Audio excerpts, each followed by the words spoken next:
How many of you people are familiar with the kid Joyner Lucas? Joyner was on a track with Tech N9ne called Sriracha that featured him and Logic, which is actually the source of what we're about to talk about, kind of. One of the sources of what we're going to talk about. Joyner Lucas recently signed a deal with who I don't know. I think it might have been Universal or something. But I know that he's covered under a company called Dead Silence, which is run by a dude named Sean Silence, who I see sometimes. I see you sometimes, dog. I don't know if you recognize me, but I see you sometimes, dog. He ran with Hobson for a little while. He did an Out West tour with Hobson and shit. All right. Joyner, I guess today, dropped the Mask On, Mask Off remix to the song Mask On, or Mask Off, rather. I don't know. Some industry beat. He remixed some fucking industry beat. Okay. All right. So background on Joyner. Joyner's not talented. He's not talented. He's talented as fuck. But he's a fuck boy. And he's got a long history of being a fuck boy. And some of us, when we saw him get his major label deal, which just came down a couple months ago, we figured he'd stop being a fuck boy. Once you get some money, and once you sign a major deal and you got somebody backing you like this, like the way this company is, why you gotta keep being a fuck boy? So I'm gonna rewind a bit from the release today of this Mask On, Mask Off bullshit he put out. Freestyle, which I'll talk about. I mean, first problem with Joyner is he just was always an asshole. He's local to Worcester, which means I've been dealing with him for quite a few fucking years. Joyner Lucas drops this shit today. I hear about it. And the reason I hear about it is because a couple year and a half ago, Joyner Lucas attempted to rip off the organization I'm with, Grind Mode Cypher, for a couple of $1,000 fucking dollars on some verses. And this is the way shit went down. Joyner was on the rise. Joyner was contracted by Grind Mode Cypher to provide 2 new exclusive verses as features for ciphers that we were going to publish. Now, there were problems with it. He delivered them late. We got him fucking last minute. He didn't want to fucking perform them. When he performed them on stage with us for the video, most of the video, this fuckboy's on his phone. I think the videos are still up on YouTube. Our fucking videos come out. That's when we notice that the verses that fucking fuckboy Worcester piece of shit fucking delivered to Grind Mode and took money for were recycled from his promo appearances on Sway in the Morning and then some other shit that he fucking did. So he violated the fucking contract by delivering us not new and not exclusive fucking content, which you don't do. Now all this shit went down. He had our video pulled. We complained. All of it got settled behind the scenes. I'm not even party to the entire way that it got settled. But what I know is that all parties involved left fairly satisfied from what I understand. Now, while this whole thing is going on, Joyner hooks up with Tech N9ne and shows up and performs with Tech N9ne in Worcester at a show I was at. Now, at that show, my attitude was fuck this dude. So I'm booing him, making a fucking scene, and then my girlfriend threw a fucking plastic bottle at this dude. Now, before anybody gives me shit and said that that's you being disruptive and he wasn't on the bill that night. He wasn't on the bill, and then he went up there and played fucking hip-hop karaoke, lip-syncing to his own fucking track, which he fucking does. But nonetheless, he got swacked in the face with a fucking plastic water bottle. He got kind of embarrassed. A couple of months down the road, I got basically set up, and a couple of Joyner's guys, this dude Izzo and a couple of his boys, not even Joyner himself, but a couple of his crew, tried to jump me outside of the motherfucking Worcester Palladium after the Cottonmouth King show. Now, how do I know that who it was and what he did? Now, at first, I didn't. I thought someone was trying to rob me that night.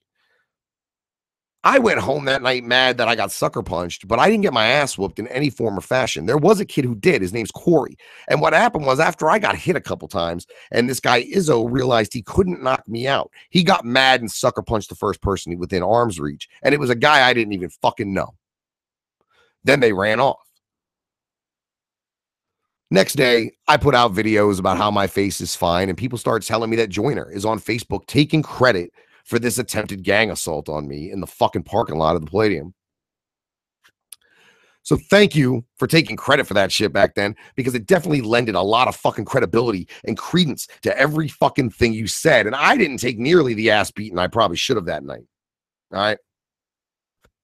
So that happened with Joyner, and that's literally the last that I've dealt with Joyner in any form or fashion since then. You know what I'm saying? Like, what am I really going to do?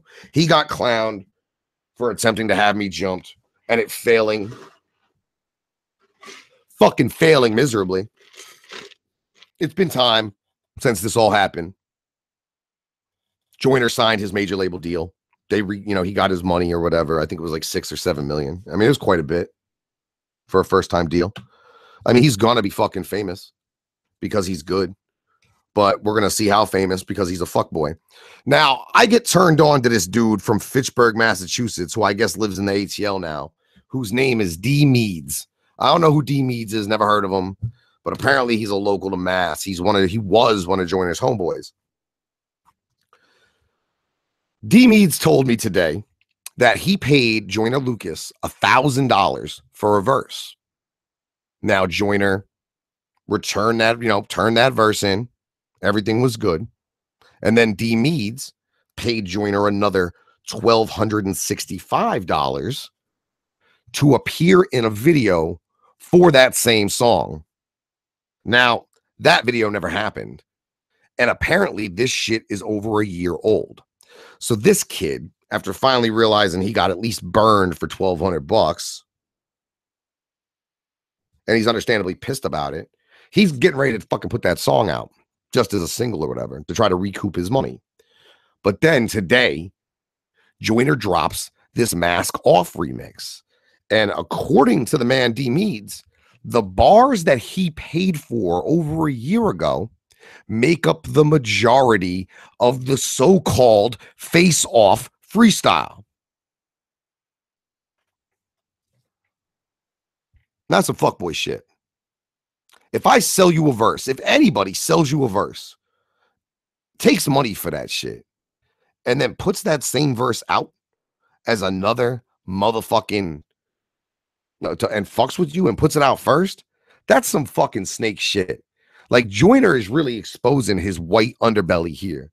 All right. And I'm going to tell you, it doesn't stop there. It gets worse. In the track, he mentions Logic, which I talked to you guys about at the beginning, that Joyner, Logic, and Tech were on a track called Sriracha together on Tech's winter album that came out. I believe it was called The Storm. In the track Mask Off remix that just came out, he says something about don't compare me to Logic, listen to Sriracha, and then says that comparing him to Logic would be like comparing a Bentley to a Honda. And then he makes a couple other, disagreeable, disrespectful comparisons about him, what he is versus what he considers Logic. And don't you compare me to Logic. Go listen to Sriracha. Yeah, that's a man that around her. And that's a Benz to a Honda. Yeah, that's a dance with the devil. And I ain't dancing behind you. Now, that in itself isn't newsworthy whatsoever. But the fact that this fuckboy Joyner went on his Instagram and explained the line, and the way he explained the line by calling out another fucking man's business, is absolutely ridiculous. And ridiculous in a way that I don't even think I can fully describe to you. So I might as well just show it to you. So today on Instagram, Joyner put up this post explaining the Logic line and what his problem with Logic is. So this is the post from Joyner Lucas's fucking Instagram. As you can see, there's the cover for the fucking Mask Off freestyle. There's his sad looking ass. He's known for like yelling at babies and shit in his videos. It's a little weird. So let's go ahead and read what he says down here. Joyner Lucas, fun fact. Logic had me in Tech N9ne's verses for 6 months before he sent back his disrespectful freestyle verse for Sriracha. Tech N9ne still feels a way about that shit, and they ain't spoke since. No hate over here. Logic is talented, and I don't take that away. This is just facts. LOL. Ain't no diss. I'm just having some fun. LOL. Let me live. Basically, what we have in this post is Joyner somehow saying that it took Logic to 6 months to turn in his verse for Sriracha. Now, I'm pretty sure Logic has mentioned this at some point, and I don't know if Joyner knows it, but I know Tech knows it. Logic was on fucking tour when this verse haul came about, and everybody knew he was on tour. And from what I understand, Tech doesn't feel any fucking way about this shit. Now, understand, I haven't spoken to Tech directly, and I'm taking second and third party information here. But for this man to discuss another man's potential feelings and beef, fucking disgusting, man. Like, I don't know how anybody, especially Tech, could deal with something like this. Tech N9ne is currently trying to fucking stop fires in the Juggalo community as far as beef. And we got this whack fucking mainstream wannabe ass fucking legacy fuckboy throwing Tech under the bus, talking about a beef that nobody fucking knew existed between him and Logic. Where in the fuck do you get off, Joyner Lucas? Now, I heard the story about your Eminem verse, and I heard you potentially lost that verse when you complained about the way he ended it. Where do you get off talking about any other MC, you fucking piece of shit, especially somebody who shared space with you on that Sriracha song? Because if I remember correctly, 3/4 of your fucking chopper part in that verse was so how dare you talk shit about mumble rappers or fucking Logic, who's doing millions of times the numbers? You're fucking whack, extra emo, gotta take stories from other people's lives because you can't make up nothing original and you ain't been through no real shit yourself. Fucking sending goons after the radio guy, ass motherfucker. How dare you talk about the feelings of the #1 independent fucking rapper in the world? He should fucking bitch slap you. And I really hope he called you, and at some point you either have to take that down or you have to apologize, or Tech fucking in public just completely fucking destroys you. Chuck Reeves beard update. The original Instagram post from Mr. Joyner Lucas, originally referenced in this story, has since been deleted. I wonder if he got that fucking phone call. The beard has spoken.